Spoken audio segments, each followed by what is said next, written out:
Muy buenas tardes, estimados televidentes y radiantes. Comenzamos la semana mirando a dos acontecimientos, uno de escala internacional, otro de actualidad nacional, que forman parte de las noticias más importantes de la semana que comienza. La situación en Venezuela es sin duda el tema latinoamericano del momento, la confrontación con Estados Unidos tras la declaración por parte del gobierno de Barack Obama de Venezuela como una amenaza a la seguridad nacional de esa nación y la reacción popular que se ha ido generando después de este acontecimiento. De eso estaremos hablando en el primer segmento de esta mesa redonda de hoy, en la que me estarán acompañando los colegas Juana Carrasco, jefa de la redacción internacional del periódico Juventud Rebelde, y Oliver Zamora Oria, periodista del sistema informativo de la televisión cubana y uno de nuestros conductores de la mesa redonda. Después estaremos hablando del inicio de los playoffs de la Serie Nacional de Béisbol. Me estarán acompañando Michelle Contreras y Dalia Sánchez Lemus para hablar de pelota, de esa pasión de los cubanos. Eso será en la segunda parte de nuestra mesa redonda. En el intermedio, pues tendremos a Reinaldo Taladrit aquí de nuevo en nuestro programa, hablando también de béisbol y esa controversia que se generó con la Serie del Caribe y el dinero que Cuba no recibió como consecuencia del bloqueo. De todo esto estaremos hablando hoy en este inicio de semana en la mesa redonda, así que les invito a que nos acompañen.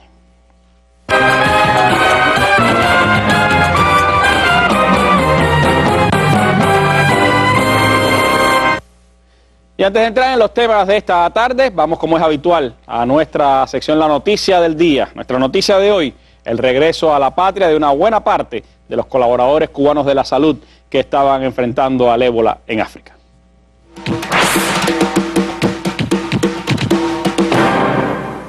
Si emocionante ya era precisar el instante exacto en el que la aeronave irrumpiera en el espacio aéreo, mucho más lo fue imaginar aquello que sentían sus pasajeros a bordo. Nadie puede dudar que cuando la A310-300 de la línea portuguesa White tocó suelo cubano, 150 corazones sintieron los latidos más fuertes de sus vidas.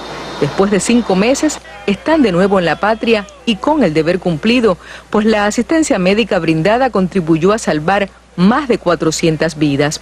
98 de los médicos y enfermeros que ahora arriban al Aeropuerto Internacional Juan Gualberto Gómez de Varadero laboraron en Sierra Leona en los centros de atención al ébola enclavados en Freetown y Port Lord.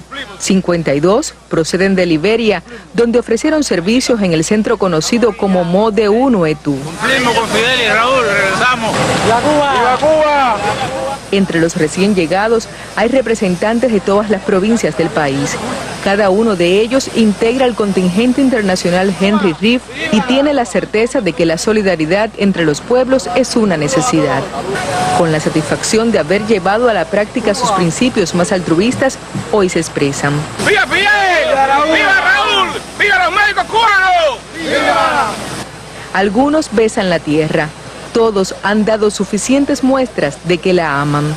Nuestros colaboradores se incorporarán a partir de este momento a la vigilancia epidemiológica y el control establecido para todas aquellas personas que procedan de países donde se haya registrado casos de ébola. Todos contarán con las mejores atenciones, las que merecen quienes han puesto tan en alto el nombre de Cuba. Es el regreso a Cuba de los primeros 150 cooperantes que la isla más solidaria del mundo envió a África para combatir el ébola. Son imágenes que le anuncian a sus seres más queridos que están aquí sanos y salvos y que le corroboran a Raúl y a Fidel que su misión ha sido cumplida. Milenis Torres, Sistema Informativo de la Televisión Cubana. Nos llegaron ya a la patria. Esta tarde hemos recibido un correo del doctor Emanuel Vigilio, uno de los doctores que estaba cumpliendo misión internacionalista en Sierra Leona y que ha regresado al país, diciéndonos que están en buenas condiciones y buenas atenciones en esta etapa de cuarentena que estarán cumpliendo los colaboradores cubanos. También recibimos correo de nuestra brigada en Guinea-Conakry, pues contentos del regreso a la patria de sus compañeros y esperando ellos también cumplir su misión y regresar victoriosos a nuestro país. Noticia del día, ese regreso de una buena parte de los colaboradores cubanos en África que han estado durante meses combatiendo el ébola en ese continente, en varias naciones de ese continente. Un año después han regresado exactamente de que se diera como noticia mundial el inicio del brote del cólera, de esta amplia difusión del brote del ébola en África. Noticia del día, empezamos entonces ya nuestra mesa redonda hablando de Venezuela y lo que está ocurriendo en ese país.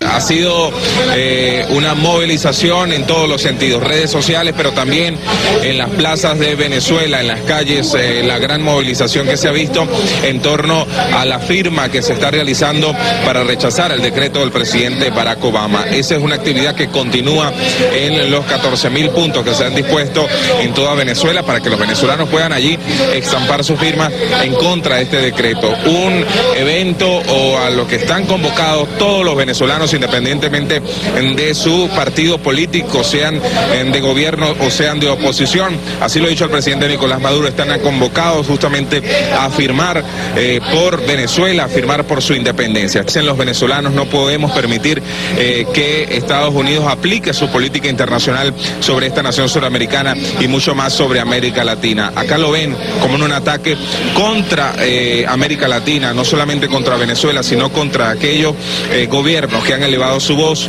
contra la política internacional de Estados Unidos.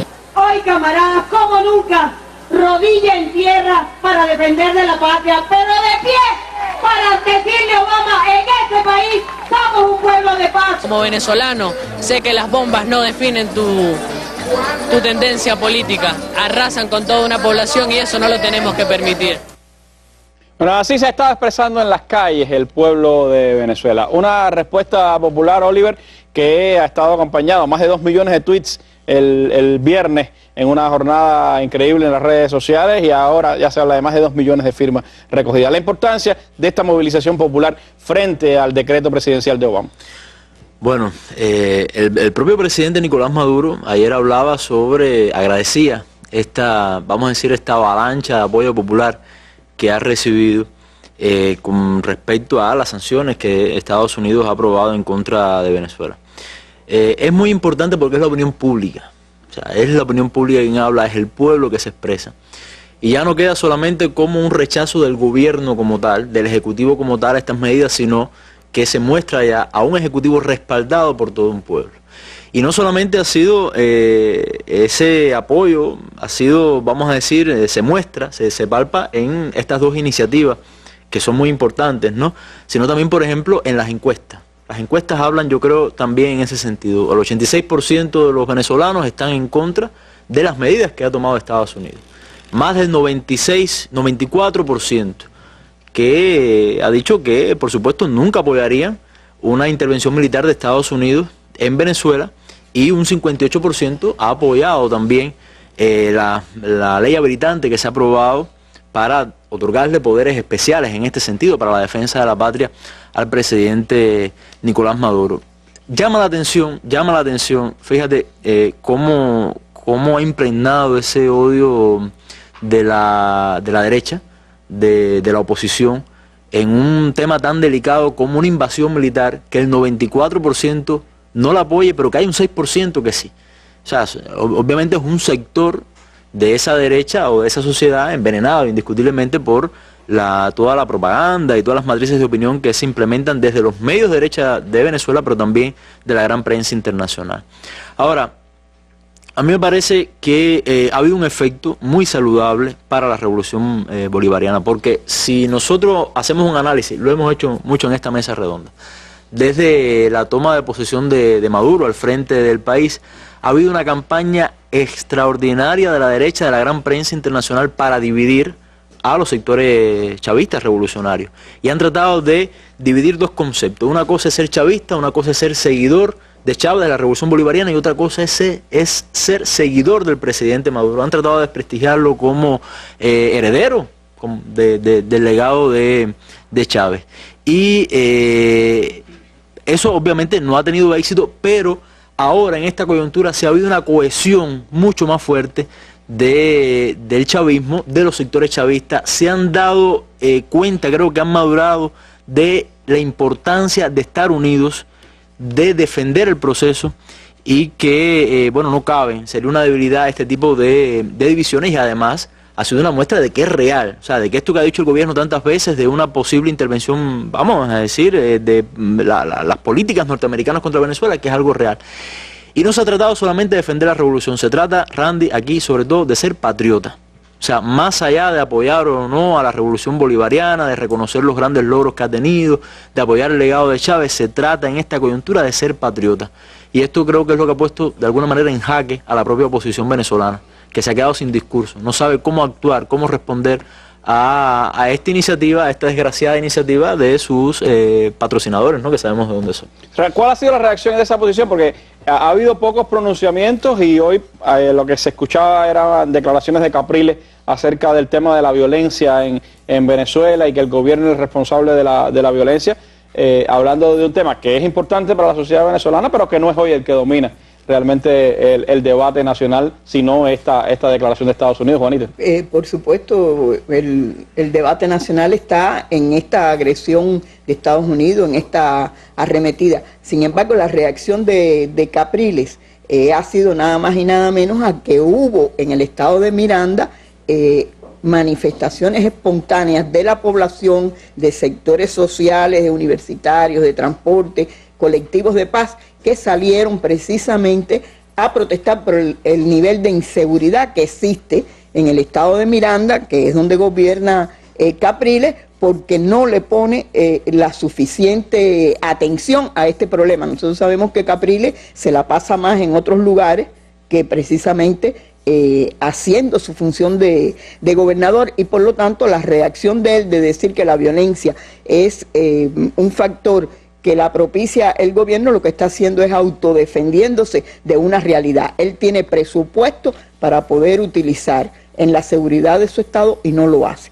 Sin embargo, ¿cuál fue su reacción? Bueno, pues decir que el estado, que el gobierno Maduro debía invertir más en escuelas que en armas, en un país donde sabemos todo lo que se ha hecho en la educación, donde nunca en la vida han habido tantos estudiantes, donde no han habido nunca tantas universidades como existen ahora, donde cada niño tiene una mini lacto, una canaimita, como se llama, y los universitarios también tienen su tablet, precisamente un país que está en una educación permanente y es sencillamente una forma de autodefenderse de lo que es una realidad.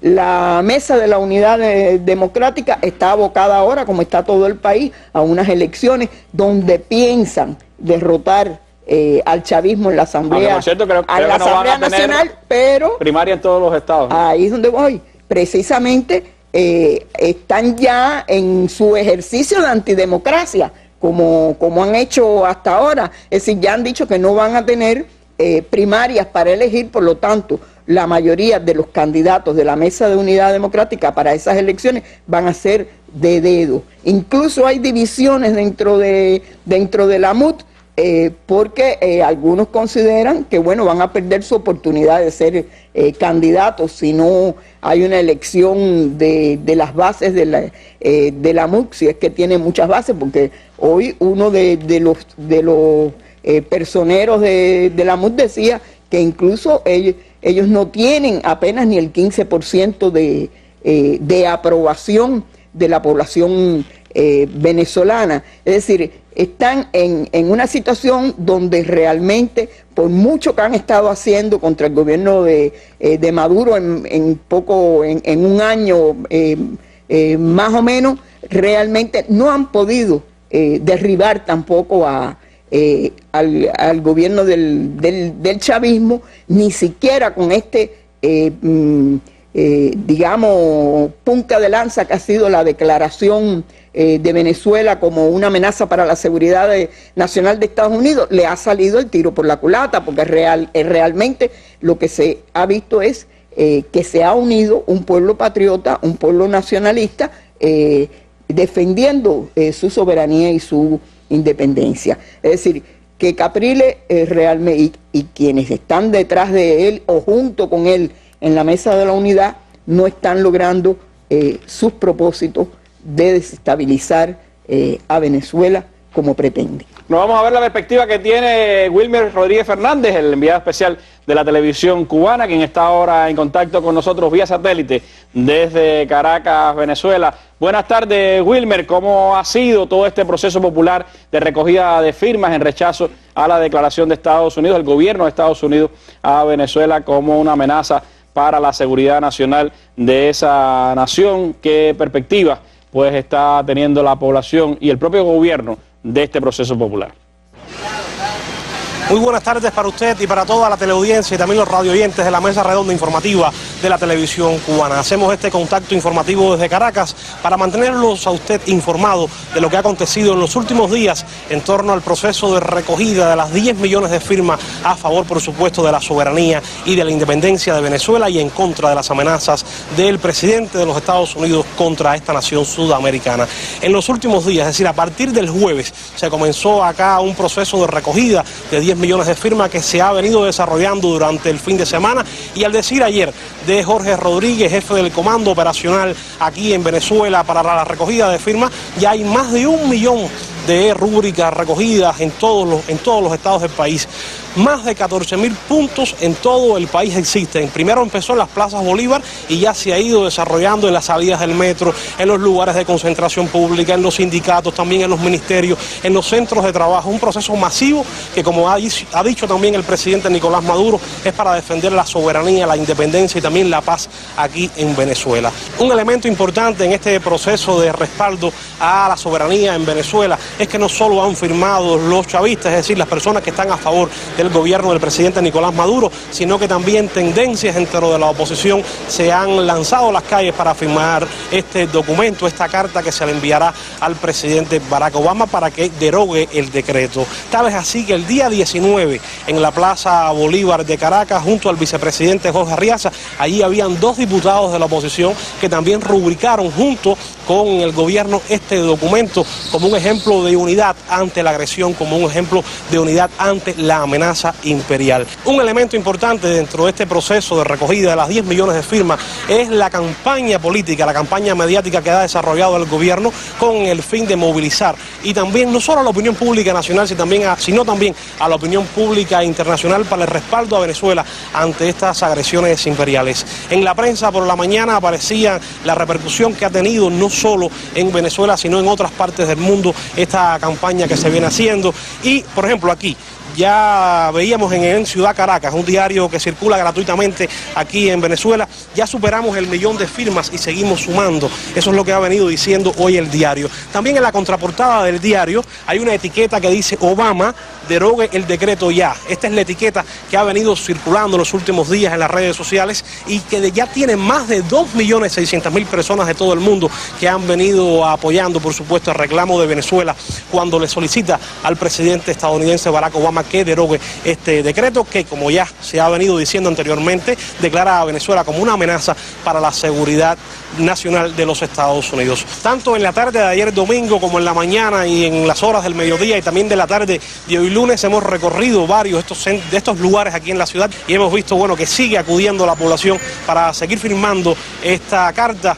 por supuesto, para rechazar las agresiones de los Estados Unidos. Este proceso debe extenderse hasta los primeros días del mes de abril para que ya entre el 10 y el 11, cuando suceda la Cumbre de las Américas en Panamá, donde se espera que asista el presidente Nicolás Maduro, bueno, allí lleve el reclamo del pueblo de Venezuela para pedirle al presidente de los Estados Unidos, Barack Obama, que derogue este decreto donde se dice que Venezuela constituye una amenaza para la seguridad nacional de los Estados Unidos. Son estas, amigos televidentes, las principales informaciones relacionadas con este proceso de recogida de las 10 millones de firmas, y así vemos la señal a nuestros estudios centrales de la televisión en La Habana. Que tengan todos muy buenas tardes.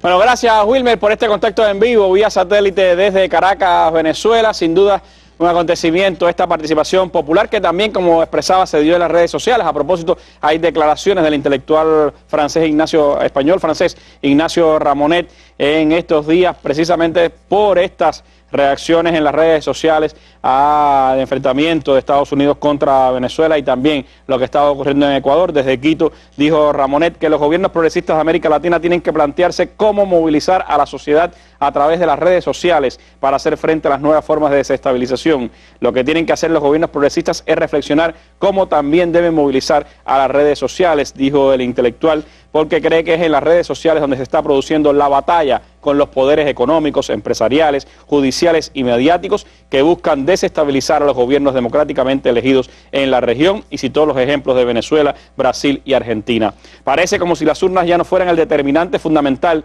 para modificar la continuidad política y crear una alternancia, en la medida en que desde que empezó este ciclo progresista en Latinoamérica hace 16 años, ningún gobierno progresista latinoamericano ha perdido una elección presidencial. Dijo Ramonet que no es posible seguir reflexionando sobre la radio y la prensa escrita cuando la batalla está en las redes sociales. Precisamente la reflexión sobre la batalla mediática tiene que ser permanente porque los medios se mueven sin cesar, remarcó, recordando que hace 50 años el principal medio era la radio y después fue la televisión, pero hoy es Internet, las redes sociales, dijo el intelectual, y ahí ha estado esa batalla dada por Venezuela, que se convirtió en trending topic mundial, el tema más tratado en el mundo el viernes, que fue ese reclamo a Obama para derogar el decreto presidencial. Y a propósito de esto, Juanita, ¿cuál ha sido la reacción norteamericana a esta voluntad popular en Venezuela de enfrentar el decreto presidencial, el decreto de emergencia del presidente Obama, y qué otras fuerzas de la derecha hispanoamericana se siguen sumando en este empeño norteamericano? Bueno, podríamos ir, por ejemplo, al reciente Consejo Permanente de la OEA, de la Organización de Estados Americanos, donde el representante de Estados Unidos, Michael Fitzpatrick, rechazó, por ejemplo, que la administración de Obama esté realizando un complot a nivel internacional para lesionar la economía de Venezuela o para lesionar al pueblo venezolano. ¿Qué argumentan? ¿Qué están haciendo? Pues están desestimando las acusaciones ciertas, justas, de Venezuela, de que el decreto firmado por Obama el 9 de marzo sea una preparación, o pueda ser la preparación incluso de una agresión de carácter militar. Sencillamente dicen que ellos no están buscando una invasión militar para derrocar al gobierno del presidente Maduro, pero todo lo que hacen apunta realmente a esto, apunta al golpe de Estado que quisieran. Un golpe de Estado que en definitiva lo están, digamos que programando, planificando y trabajando desde el año 2002 contra Chávez, y que no han dejado de hacer en ningún momento. Es decir, que la administración sí está conformando un complot internacional realmente, sí está atentando. Hay que decir que en lo que va de año, por ejemplo, declaraciones oficiales de Estados Unidos que intervienen en los asuntos internos de Venezuela han sido 148 declaraciones. Hay que recordar, por ejemplo, que en febrero, donde intentaron otro de los golpes militares, bueno, ayer domingo, el periodista José Vicente Rangel volvía a recordar y a denunciar que solo en Táchira y Zulia, que son dos estados limítrofes con Colombia, habían entrado en febrero 1.600 paramilitares colombianos, es decir, que existe. Ahora, están a nivel internacional, bueno, mire, tenemos las declaraciones, por ejemplo, del ex jefe de gobierno de España, de Español, Felipe González, donde ya dijo que está dispuesto a entrar en el equipo que va a defender a Leopoldo López y a Ledesma, ambos acusados por todos estos intentos de golpes de Estado y por las guarimbas que provocaron 43 muertos que se les achaca en la campaña internacional al Estado venezolano y a la policía y a la Guardia Nacional venezolana, cuando realmente fueron esas guarimbas y esos violentos opositores los que provocaron la inmensa mayoría de esas muertes. Bueno, pues este hombre, él y otros van a entrar en el equipo para defender a Leopoldo López y a Ledesma. Y dicen que probablemente haya otros exmandatarios que se unan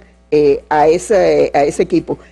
La desvergüenza pulula también en la ultraderecha y en la derecha a nivel internacional, no lo dudamos, pero sabemos que también esta campaña va a estar muy activa en la próxima Cumbre de las Américas, que evidentemente se va con la intención también de arremeter contra Venezuela, y se van a encontrar, yo creo que un Valladares. Bueno, hay sin duda puede haber muchas sorpresas por un lado, pero a muchos no sorprende que Felipe González pues entre en esta, desde España se está haciendo campaña activa contra Venezuela y es uno de los centros de la ofensiva mediática contra Venezuela en estos tiempos. Sin embargo, fue interesante, Oliver, hacía mención Juanita a la reunión de la OEA, fue interesante esa reunión porque Estados Unidos volvió a quedarse evidentemente solo en un escenario frente a América Latina.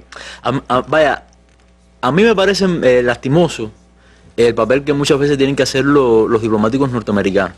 No solamente por lo que tienen que decir, sino por lo que tienen que enfrentar, por lo que tienen que ver.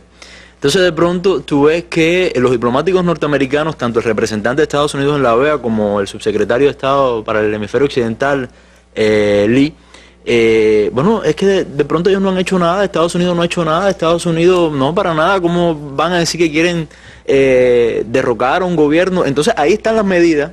Y entonces es evidente por dónde van los próximos tiros, porque ya lo analizamos en una mesa anterior, como ya están tratando de involucrar a PDVSA, por ejemplo, en el lavado de dinero, como ya los militares están hablando de una posible implosión en Venezuela, que eso puede dar lugar a una intervención militar. Ellos no han hecho nada. A mí me recuerda, por ejemplo, el papel que hace el embajador de Estados Unidos en la ONU, cuando las votaciones del bloqueo, que dice que es un asunto bilateral que no le compete a más nadie, entonces sancionan bancos franceses, bancos alemanes, bancos suizos.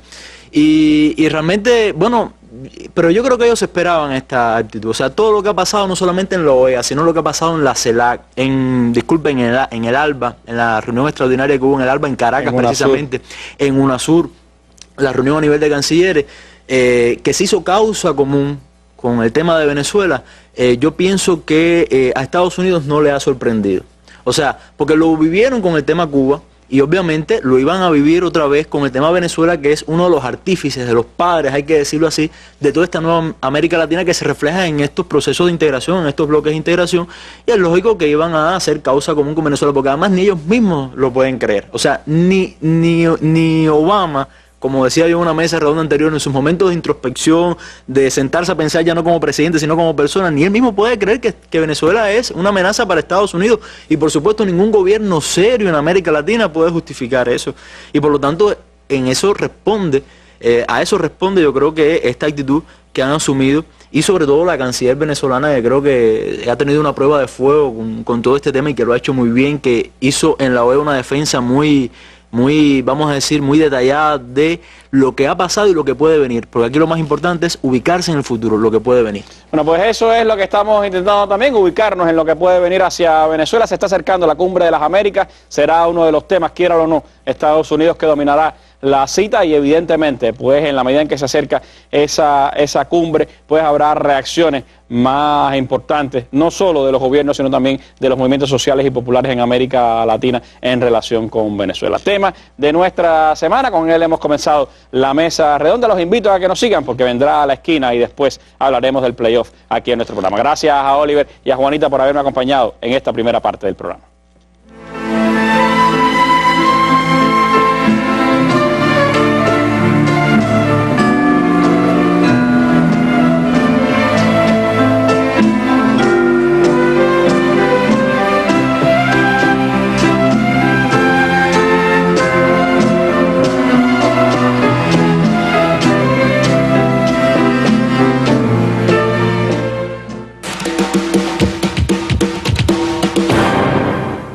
Bueno, llega como cada lunes la esquina de Reinaldo Taladri. La pasada semana nos estuvo hablando de qué pasó, o la semana antes pasada, nos estuvo hablando de qué pasó con el dinero de la Serie del Caribe. Ahora sigue en esta trilogía beisbolera que nos ha preparado para la esquina, hablándonos de la presencia o no, todo lo que se ha hablado después del 17 de diciembre, sobre la presencia o no de peloteros cubanos en las llamadas grandes ligas del béisbol norteamericano. Reinaldo Taladri en la esquina.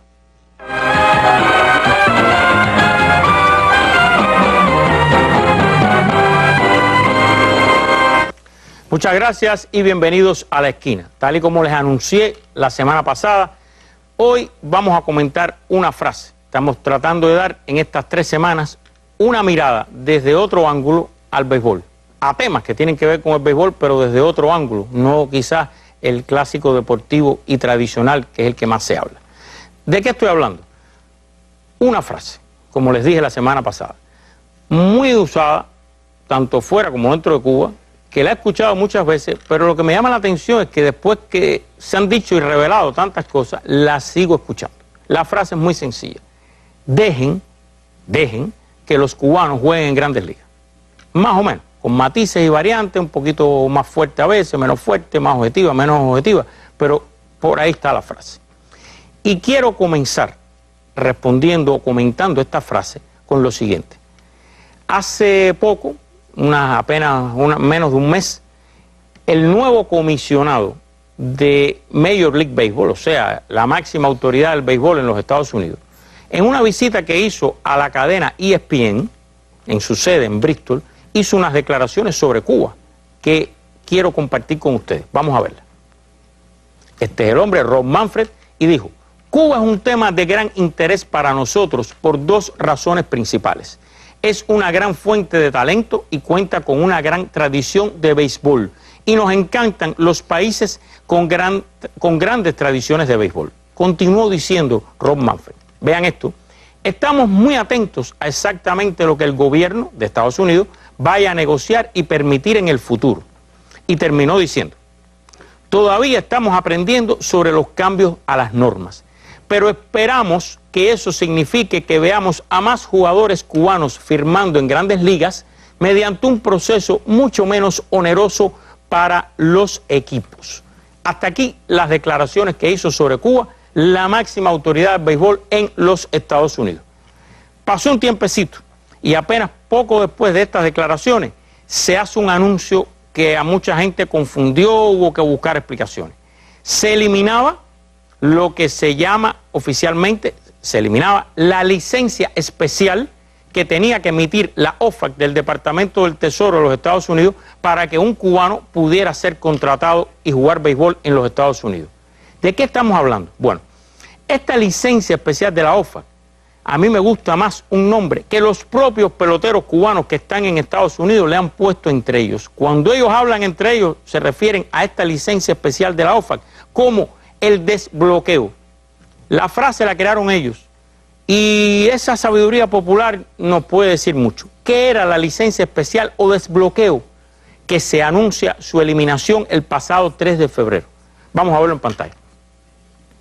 El desbloqueo era un documento oficial de la OFAC, del Departamento del Tesoro, que emitía el Departamento del Tesoro, donde certificaba que 3 cosas fundamentales, aunque era más largo. El pelotero cubano, con su nombre y apellido, no residía en Cuba, se ponía el lugar donde residía. Pagaba sus impuestos en ese otro país. Y lo más importante, no tenía ninguna relación con la República de Cuba. Si el Departamento del Tesoro no emitía esto, ningún equipo podía negociar y mucho menos firmar a ningún pelotero nacido en Cuba, independientemente de que viviera hace X años en otro país. Si ustedes no me creen, pregúntenle a los Dodgers de Los Ángeles. Los Dodgers de Los Ángeles hace unos años firmaron a 2 peloteros cubanos que no tenían este documento todavía y le pusieron una multa de más de $2 millones por haberlo firmado sin tener este documento. Una forma más en que el bloqueo, en este caso, perjudica a ciudadanos americanos, en este caso una empresa, una corporación, los Dodgers de Los Ángeles. ¿Qué pasó?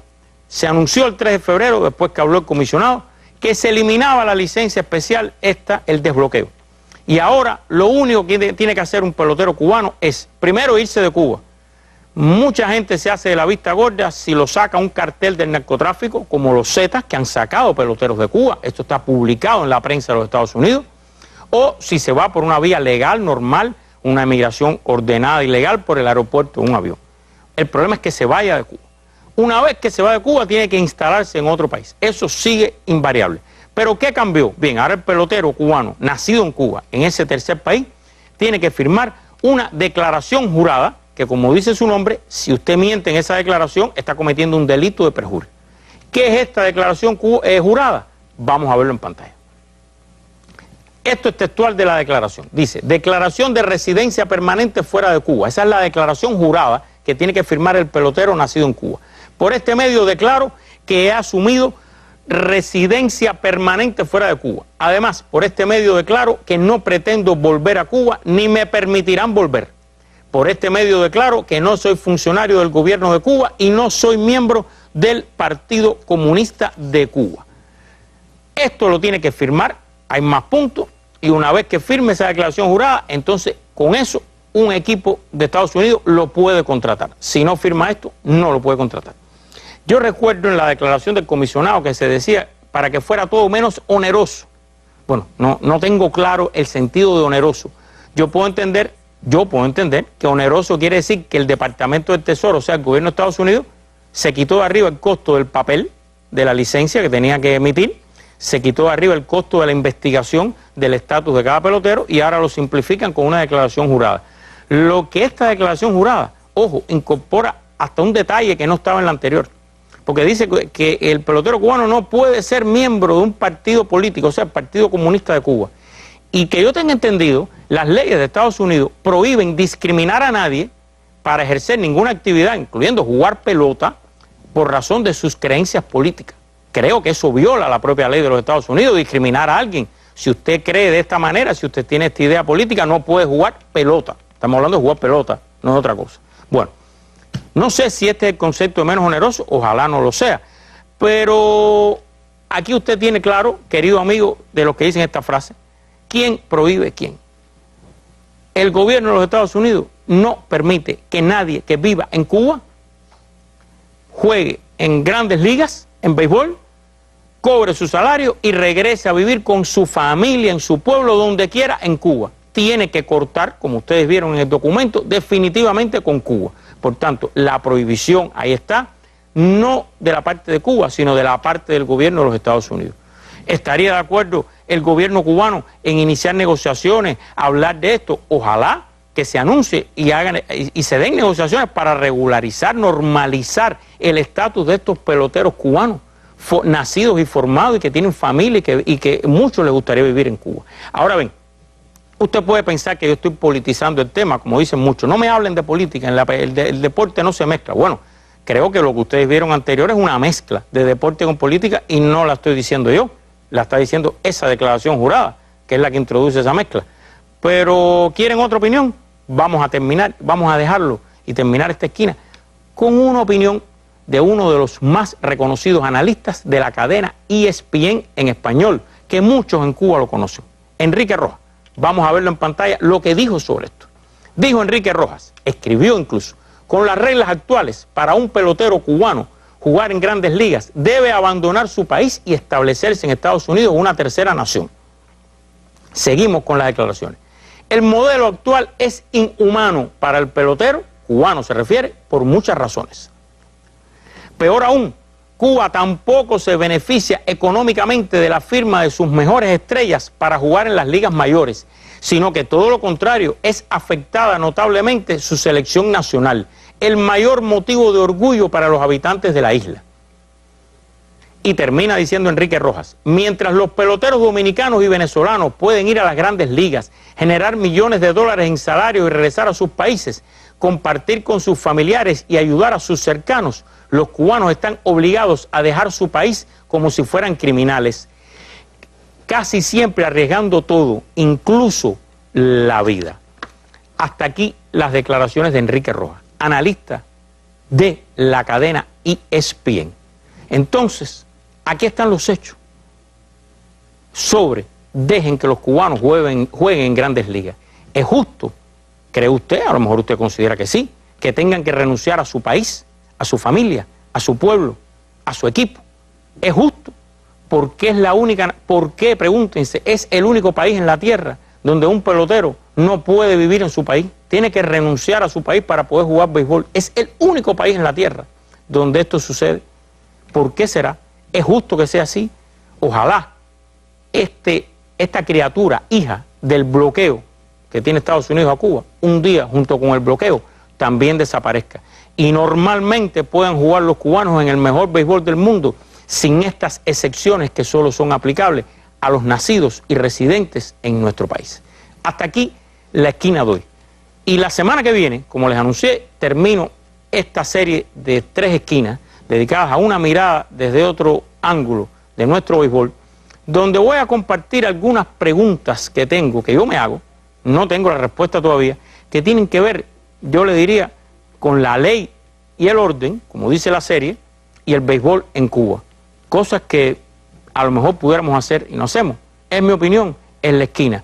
Pero hasta aquí esta semana y ahora regreso a la mesa.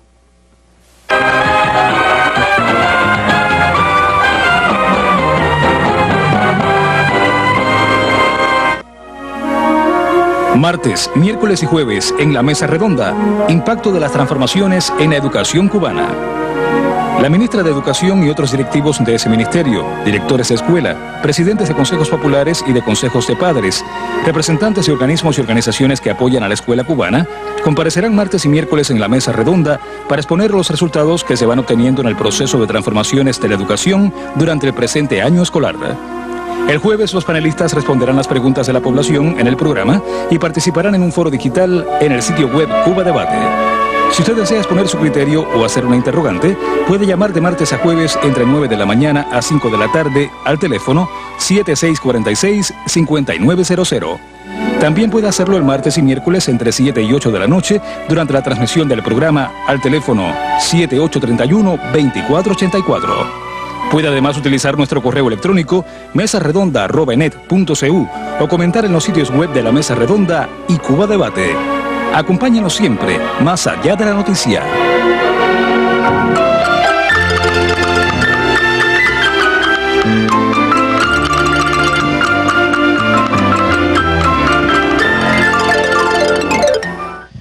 Bueno, y mañana comienzan los playoffs semifinales de la Serie Nacional Cubana. Matanzas, Isla de la Juventud, Ciego de Ávila, Granma, 2 choques importantes. Mañana comenzará por Matanzas este primer escenario de los playoffs y estaremos hablando de lo que se espera de estos encuentros con nuestros colegas que hemos invitado esta tarde a nuestra mesa redonda. Me está acompañando Daily Sánchez Lemus, quien es la subdirectora del canal Telereverde y además comentarista deportiva de este propio canal, y Michelle Contreras, quien es periodista de Cuba Debate y analista, por supuesto, del béisbol. Con ellos estaremos pues hablando de pelota, pero antes les propongo escuchar lo que se dice en la esquina caliente aquí en La Habana.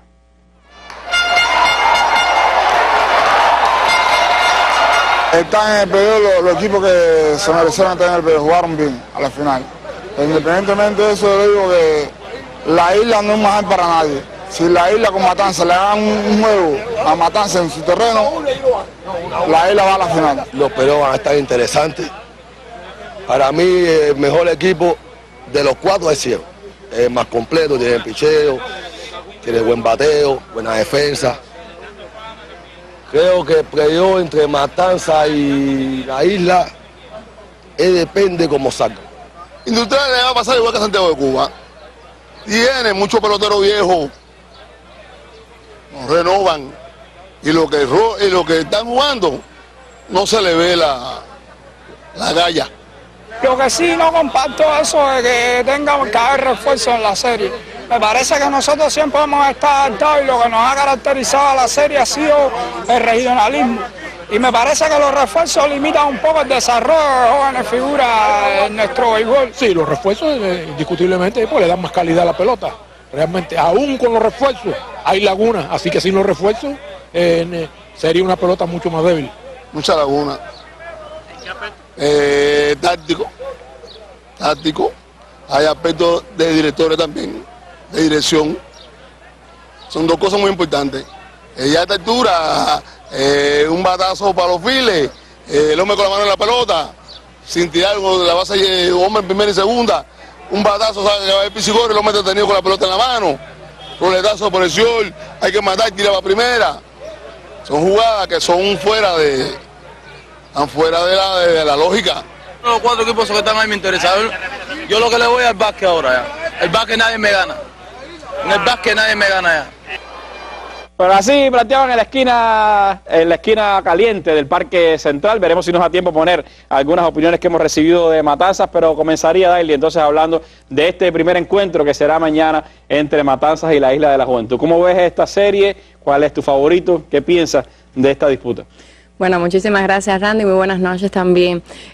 A ver, yo creo que mañana se inicia una fiesta que representa algo, es decir, es muy importante para todo nuestro país, y que a pesar de que seamos conscientes de que, como ya se ha analizado en números, esta serie es peor que la anterior, ha tenido, es decir, el rendimiento en determinados elementos han sido inferiores, sobre todo en el picheo, no así quizás en la ofensiva, también teniendo en cuenta precisamente las deficiencias que hay entre los lanzadores. Yo creo que sí vamos a ver estadios llenos, tanto en Matanzas, en la isla, en Ciego de Ávila, en Granma, en los 4 terrenos donde van a estar compitiendo los que están en las semifinales. Y eso sucede porque simplemente en nuestro país, es decir, la pelota no se acaba con el lado 27, como decía la se cae, hay que, si se sigue jugando pelota, se sigue hablando de pelota. Y con relación al juego de mañana, independientemente de que por supuesto Matanzas ha sido el equipo más estable, ha dominado prácticamente toda la campaña y también ha dominado a la Isla de la Juventud en sus enfrentamientos particulares de manera general, yo creo que en la forma que terminó el equipo de la Isla de la Juventud, con el ímpetu que tienen, con algunas figuras que pueden ser clave y que pueden ser líderes en determinado momento difícil de un partido de béisbol, yo creo que no va a ser fácil. Sin lugar a dudas, por número, cuando uno mire el equipo de Matanzas, por resultados, por supuesto que el favorito es el equipo de Matanzas, que además lleva unos cuantos años ya, como 3 o 4 años entre los mejores del país. Pero la forma que ha clasificado la isla, yo creo que, es decir, que no va a ser fácil para los matanceros pues ganarle a la Isla de la Juventud. Y sobre todo que se van a entregar. Y al final creo que eso es lo más importante, ¿no? Que los muchachos de la isla, liderados por Michel Enrique, que es un pelotero de experiencia, pero además está en muy buena forma, terminó entre los primeros en averaje.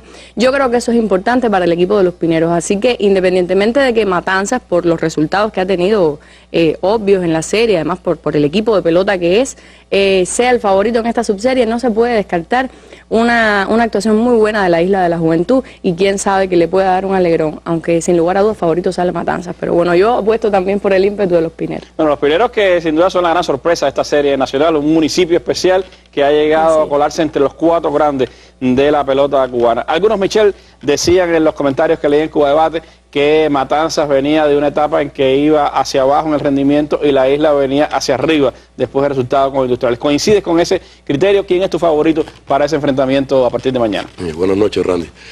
Para mí favorito es Matanzas. Mi favorito es Matanzas porque ahora es un equipo más compacto, más cerrado que el de la isla. Ahora es un playoff muy curioso porque son los 2 equipos que mejor juegan en su terreno. Matanzas jugó para 689, la isla para 714. Fueron los 2 mejores del campeonato en su feudo. Son muy exigentes en su terreno, juegan muy bien cuando están ahí, tanto como los tenistas defienden la posibilidad del saque, la ventaja del saque, pues Matanzas y la isla explotan muchísimo la posibilidad de sacar, ¿no? De ser home club.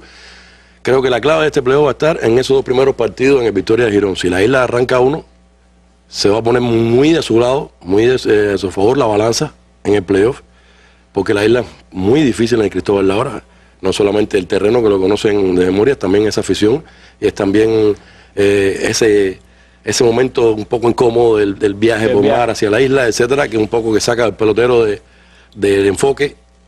Y me parece que si la isla araña 1 en el Victoria de Girón, pues se va a poner un poco en ventaja. Pero de todos modos, creo que Matanzas, ahora a priori, es mi favorito. Matanzas es un equipo que fabrica carreras con mucha facilidad. Matanzas fue el segundo que más carreras hizo en el campeonato y fue el segundo que menos jonrones dio. O sea, un equipo que da muy pocos jonrones, cuyo slugging es inferior a 400 y sin embargo es el segundo equipo que más carreras hace. ¿Por qué? Bueno, Matanzas, ante todo, a partir de que Víctor Mesa tomó la dirección del equipo, todas las posibilidades, ¿no? A partir de este cuerpo técnico, aprovecha mucho, por ejemplo, las bases por bola. Es un equipo que coge muchas bases por bola, exprime mucho a los lanzadores. Es el segundo equipo del campeonato en OVP, o sea, en porcentaje envasado, lo cual es clave para poder hacer carrera, porque hay que llegar primero a base para después llegar a home. Y es el equipo que más roba. Es el equipo con más efectividad en el robo, 66%, casi 2 de cada 3 hombres le roban, y avanza mucho los corredores en base a partir de ahí. Creo que, y si además de eso miramos a que tiene 3 o 4 abridores en disposición de ganar juegos, no como en el caso de otros equipos que tienen 2 o 3 nombres que no le están rindiendo.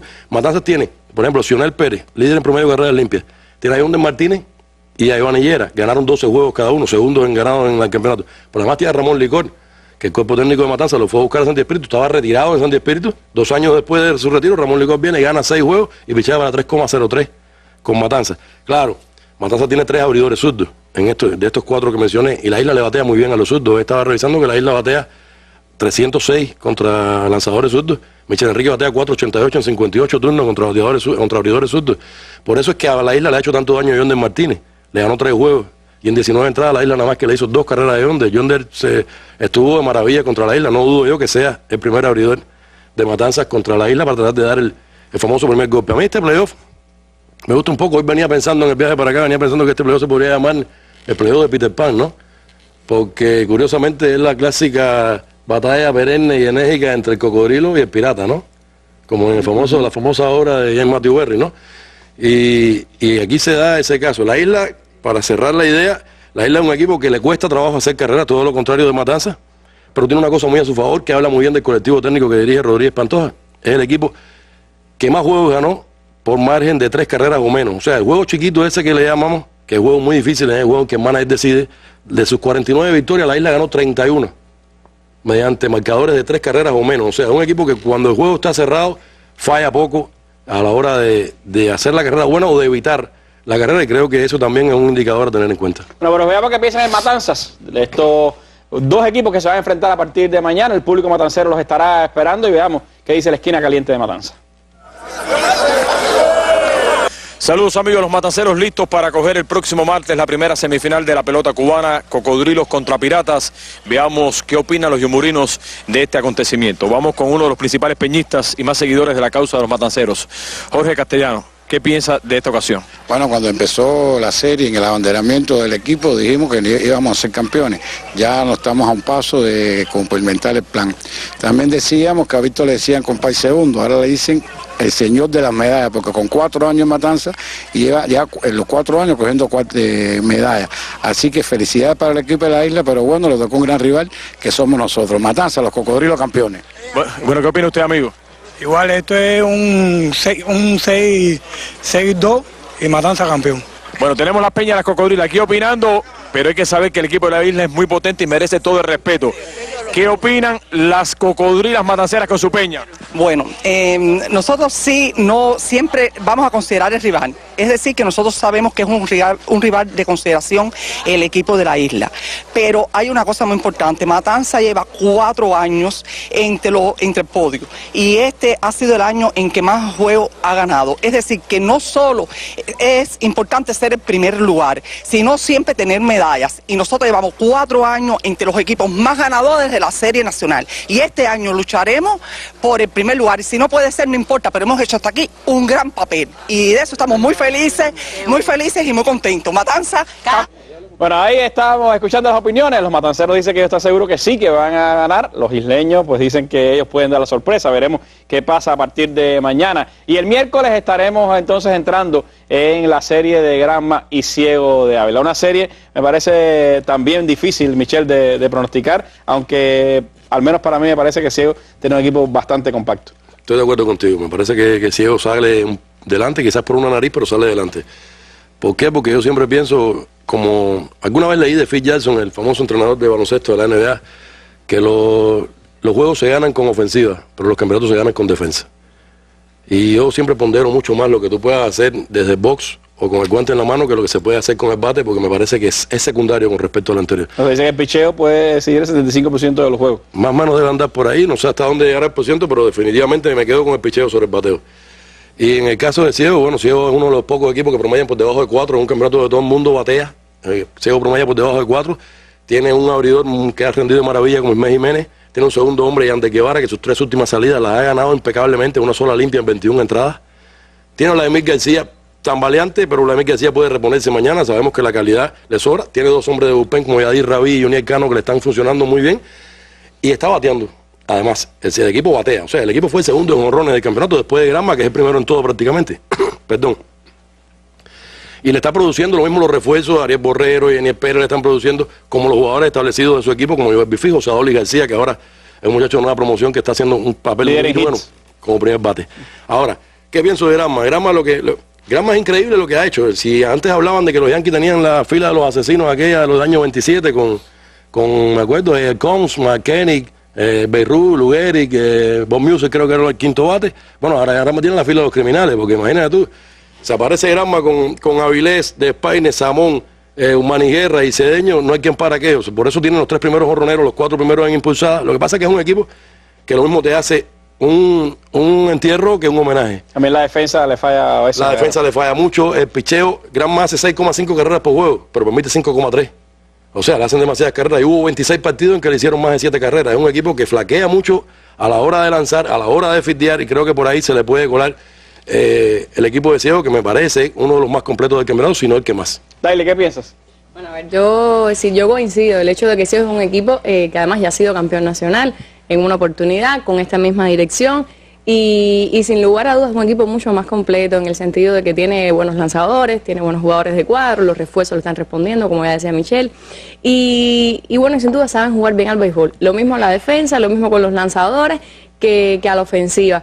Pero yo creo que si la ofensiva de Granma, aunque esto también puede ser resultado, ¿no? Como ya hablábamos de las deficiencias que tenemos en el picheo a nivel nacional, la ofensiva de Granma ha sido aplastante este año. Tienen los líderes en carreras anotadas, en carreras impulsadas, en despaine, en slugging, en averaje. Entonces yo creo que en realidad si quizás se encuentra la manera de maniatar a la ofensiva granmense, es posible vencer a Granma, pero si no, hay que hacerle muchas carreras para poder ganarle al equipo granmense. De cualquier manera, yo creo que sí, que Ciego de Ávila, por ser un equipo quizás mucho más completo, con más experiencia a la hora de enfrentar quizás estas etapas ya de la serie mucho más avanzadas, porque Granma muchas veces tenía un buen arranque, pero ya después en la segunda fase el equipo no se mantenía, es decir, no tenía la estabilidad que quizás ha tenido este año que estuvo y se mantuvo en el segundo lugar en esta etapa clasificatoria y así por eso, bueno, buen trabajo de Carlos Martínez al frente de Granma. Entonces, bueno, el miércoles a las 3 de la tarde van a estar jugando y ya veremos entonces cuál es el resultado. Esta serie sí la veo quizás desde el punto de vista de los números más pareja con relación a cómo terminó el cotejo particular en la etapa clasificatoria, pero de cualquier manera aquí sí yo lo veo un poco más apretado, aunque quizás Ciego sí sea un equipo que juega con mucha más armonía, que tenga mejores resultados en los diferentes renglones de un juego de béisbol. Hay que tener cuidado con esa ofensiva granmense, sobre todo apostando a las deficiencias que tiene nuestro picheo y que cuando se encuentra bateadores de ese tipo pues puede ser aplastado. Bueno, pues todo arrancará mañana. Matanzas y Ciegos son los favoritos de nuestros analistas, pero para la isla y Granma nada está perdido. Así que veamos desde mañana las semifinales de la Serie Nacional de Béisbol. Disfrutemos que impere la disciplina, que haya buen arbitraje y que además pues los peloteros digan en el estadio realmente quién es el mejor. Así que desde mañana playoff de la Serie Nacional de Béisbol. Así terminamos nuestra mesa redonda de hoy. Gracias a Daily y a Michelle por estar con nosotros y nos vemos en un nuevo programa mañana hablando de educación. Muy buenas noches.